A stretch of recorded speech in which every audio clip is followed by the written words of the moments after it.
Bonjour à tous, bonjour chères Dignoises, chers Dignois. Je voulais aborder avec vous très brièvement la problématique des urgences sur notre centre hospitalier dignois, mais plus globalement sur les Alpes de Haute-Provence. Donc vous le savez, les urgences de Manosque depuis 1 an et demi sont en grosse difficulté et sont souvent fermées. Les urgences de Sisteron aussi régulièrement.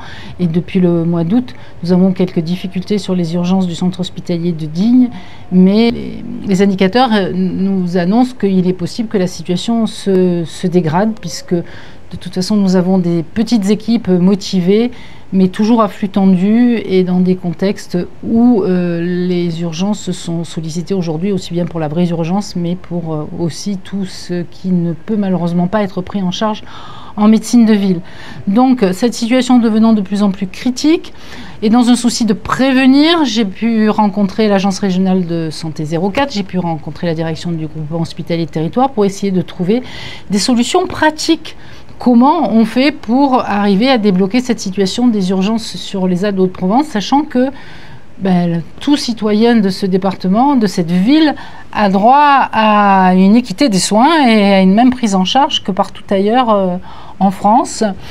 Sachant que, vous le savez, la santé aujourd'hui se dégrade de plus en plus. Les pertes de chance pour les patients, là c'est le professionnel de santé qui vous parle, nous y sommes de plus en plus confrontés et ce n'est plus acceptable. Donc que faire à un moment? Donc les urgentistes sont en grève, d'abord ceux d'Aix qui doivent absorber toutes les urgences de Manosque, et par solidarité donc les urgentistes dignois à juste titre.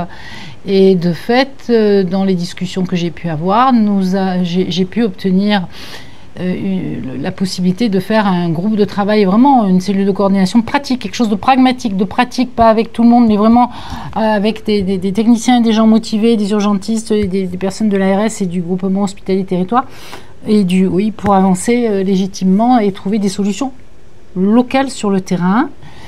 Et parallèlement, j'ai fait, comme l'ont fait les maires présidents de PCI des Côtes d'Armor et les maires des Côtes d'Armor, au titre de mon pouvoir de police, j'ai pris comme eux ce fameux arrêté pour appeler l'État à prendre ses responsabilités dans le domaine de la santé.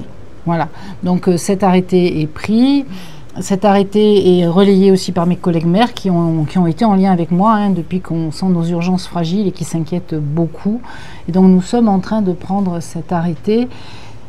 Il faut le voir, c'est vrai que c'est pas anodin, mais l'objectif c'est les enjeux, c'est comment on tire la sonnette d'alarme, comment on fait un choc électrique pour arriver enfin à trouver des solutions court terme avec les moyens qu'on a, et puis moyen long terme, et que parallèlement au niveau de l'État on nous propose des solutions pérennes qui vont venir face à ces mesures concrètes locales pour pouvoir petit à petit ouvrir le champ des possibles dans le domaine de la santé, parce qu'aujourd'hui c'est maintenant ou jamais.